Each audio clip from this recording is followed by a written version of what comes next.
بسم اللہ الرحمن الرحیم۔ السلام علیکم۔ آپ دیکھ رہے ہیں D D P Analytica.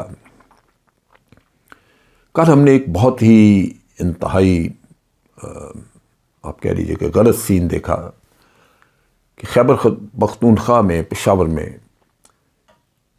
Khyber Pakhtunkhwa کی کے پی کے کی پولیس یونیفارم میں ان لوگوں نے جلوس نکالا، نعرے لگائے اور ان میں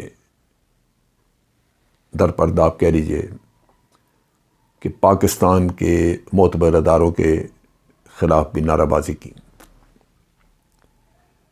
یہ قطعاً قابل قبول نہیں ہے، لیکن اس کو سہنا پڑا، دیکھنا پڑا، قبول کرنا پڑا صرف اس وجہ سے کہ کے پی کے کی پولیس ایک بہت بڑے سانحے سے گزری ہے۔ ان کے پیارے مارے گئے۔ یہ کوئی چھوٹا واقعہ نہیں ہے کہ ایک ہی دہشت گردی کے واقعے میں 101 لوگ ہلاک ہو گئے اور کئی زخمی ہیں۔ سب کو دکھ ہے، افسوس ہے، پورا ملک سوگوار تھا اور ہمیں بھی سب کو اس بات کا انتہائی دکھ ہے۔ خاندان جو بیچارے اپنے گواہ بیٹھے لوگ، ان کے ساتھ انتہائی ہمدردی ہے۔ ہم صبح شام دعا گو ہیں ان لوگوں کے لیے کہ رب العالمین ان کے لواحقین کو صبر، ہمت اور استقامت دے، اور جو دنیا سے اٹھ گئے چلے گئے رب العالمین ان کے آگے درجات بلند کریں۔ لیکن آگے کرنا کیا ہے؟ یہ اس لیے پریشان کن، انتہائی افسوسناک اور تکلیف دہ صورتحال ہے، بلکہ تشویشناک ہے اس وجہ سے کہ پولیس کے باقی ذیلی ادارے، آرمی اور آرمی کے ذیلی ادارے، یہ آج دن تک دہشت گردی کے خلاف جنگ بالکل ایک آپ کہہ لیجئے کہ ایک متحدہ ٹیم کی طرح لڑتے رہے ہیں۔ انٹیلیجنس بیسڈ آپریشن جس میں کہ پولیس جاتی رہی ہے، کبھی آرمی جاتی رہی ہے، انٹیلیجنس کے ادارے جو ہیں وہ ان کو لے کے تو ان سے یہ کام کرواتے رہے ہیں، جس سے دہشت گردی کی کمر توڑنے میں مدد ملی تھی۔ آج اگر یہی ادارے ایک دوسرے کے سامنے کھڑے ہو جائیں تو آپ سوچئے کہ اس کا نتیجہ ملک کے لیے کیا ہوگا۔ جتنے بھی ارباب اختیار ہیں ان کو اس چیز کا بڑا فوری طور پہ نوٹس لینا چاہیے، اس کے مضمرات کو سمجھنا چاہیے اور اس کا حل نکالنا چاہیے۔ یہ کانفیڈنس ایک دوسرے کے اوپر جو موجود تھا، اس کو ختم نہیں ہونا چاہیے۔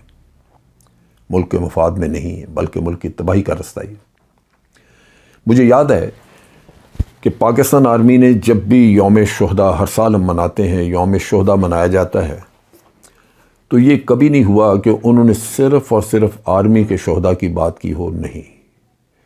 پولیس کے شہداء، ایون سول سوسائٹی کے شہداء۔ مجھے یاد ہے کہ اے این پی کے لیڈر، ان کے بیٹے، ان کے رشتہ دار، ان کو انوائٹ کیا جاتا ہے کہ وہ آئیں، اس میں شرکت کریں، اور ان کی جمع مردی، ان کی بہادری کی قصے کہانیاں بھی عوام تک پہنچائے جاتے ہیں، ان کے خاندانوں کو سراہا جاتا ہے۔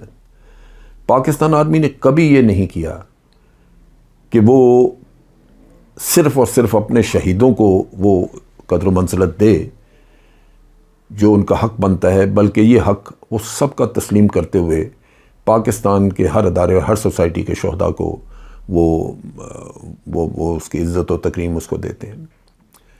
یہ پاکستان آرمی کا ایک بہت بڑا ایک آپ کہہ لیجئے کہ ایک ڈیمانسٹریشن ہے، ڈیمانسٹریٹ کرتی ہے پاکستان آرمی اپنے وطن کی محبت اور اس سے لگاؤ کی ایک مثال قائم کرتی ہے۔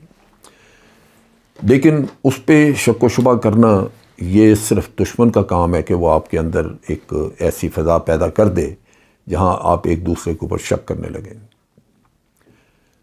اگر اس سے الیکشن ڈیلے ہوتے ہیں تو اس کا ہرگز یہ مطلب نہیں ہے کہ پاکستان آرمی کی یہ خواہش ہے کہ الیکشن ڈیلے کر دیے جائیں۔ یہ اور ڈیلے ہونے بھی نہیں چاہیے۔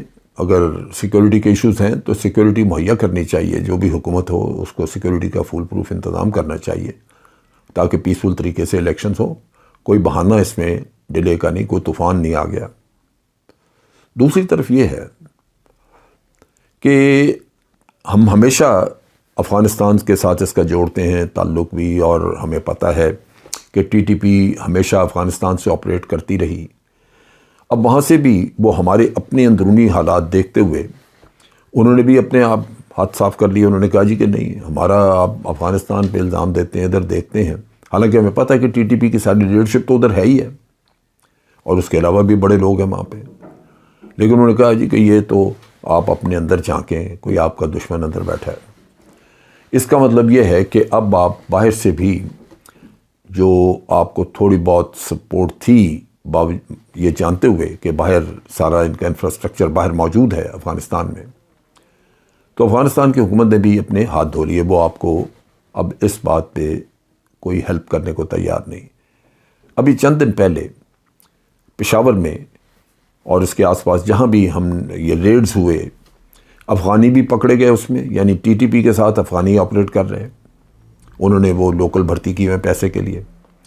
افغانستان کی ٹیلی فون سمز برآمد ہوئی, اور اسلحہ تو ہے ہی افغانستان میں کیونکہ امریکی چھوڑ گئے اتنا زیادہ, اور وہ جو انہوں نے فوج تیار کی تھی وہ ڈس انٹیگریٹ ہو گئی, تو وہ لوگ اسلحہ بیچ کے اپنا گزارا چلا رہے. سو طالبان کو جو پیسے دے گا وہ جا کے اسلحہ خرید سکتے ہیں ان سے. تو یہ تو باہر کا بھی اب مسئلہ آپ کے سامنے آ گیا, کھڑا ہو گیا, اور اندرونی طور پہ انتہائی خطرناک چیز ہے کہ آپ کے اپنے ادارے ایک دوسرے کے سامنے ہوں. مجھے پتہ ہے کہ پشاور کے کور کمانڈر جو ہیں وہ بڑی تندہی سے کام کر رہے ہیں, اور خاص طور پہ انہوں نے ہر جگہ کا دورہ کیا وزٹ کر کے, تو وہ کوشش کر رہے ہیں کہ لوگوں کے ساتھ رابطہ قائم رہے اور ان کو ہمت حوصلہ بتایا جائے. لیکن مجھے یہ بھی پتہ ہے کہ ان کی کوششوں سے انشاءاللہ یہ جلدی مسئلہ بھی حل ہو جائے گا. جو اصل کردار ہیں اس کے پیچھے وہ سامنے آ جائیں گے. لیکن یہ درمیانی وقت ہے, جب تک کہ وہ کردار سامنے آتے ہیں کچھ ٹائم لگے گا. لیکن اس وقت تک اگر حالات بگڑتے بگڑتے کسی ایسی نہج پہ پہنچ جاتے ہیں جہاں یہ آپس کی کنفرنٹیشن بڑھ جاتی ہے, تو وہ ملک کے لیے بہت تکلیف دہ ہوگا. اس کے لیے ضروری ہے کہ نہ صرف ہماری لوکل کمانڈ بلکہ جی ایچ کیو کو خود بھی ہائیسٹ لیول پہ لوگوں کو کانفیڈنس میں لینا چاہیے, اور یہ امپریشن کل کرنے کے لیے بہت کھلے پیمانے پہ تعاون کرنا چاہیے, تاکہ جلدی سے جلدی ہم ان مجرموں تک پہنچ سکیں جنہوں نے یہ کام کیا ہے. کل کے اس واقعے کے بعد جہاں پولیس نے یہ احتجاج کیا, پبلک میں ایک عام پرسیپشن بن گئی ہے, اور پھر دشمن اس سے فائدہ اٹھاتا ہے. آپ اگر سوشل میڈیا پہ چلے جائیں تو بے شمار آپ کو ٹویٹس اور واٹس ایپ میسیجز ملیں گے جہاں یہ الزام تراشی اور انگشت نمائی جو ہے وہ پاکستان کے دفاعی اداروں کی طرف کی جا رہی ہے. کبھی یہ ہو سکتا ہے کہ ایک دفاعی ادارہ جس نے خود ایک جنگ لڑنی ہے, جو لڑ رہا ہے پچھلے 20-22 سال سے اس جنگ کو نپٹا رہا ہے, وہ خود ایسے واقعے کر کے اپنے لیے چیلنجز پیدا کر لے کہ اس کے اپنے عوام جو ہیں وہ جو اس کو حمایت دے رہے تھے وہی ختم ہو جائے. لیکن کوئی ایسے شرپسند لوگ درمیان میں موجود ضرور ہیں جو یہ امپریشن کریٹ کر کے ملک کے اندر انتشار اور اداروں کے درمیان نفرتیں پیدا کرنا چاہتے ہیں. بہر صورت یہ صورتحال انتہائی تکلیف دہ اور سیریس ہے. اس کا فوری طور پہ نوٹس لینا چاہیے.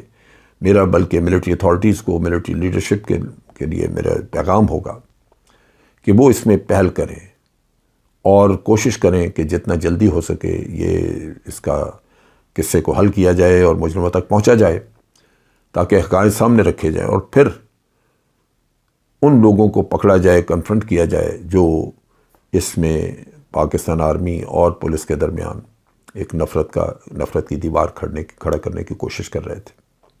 اب تک کے لیے اتنا ہی. افواج پاکستان زندہ باد, پاکستان پائندہ باد.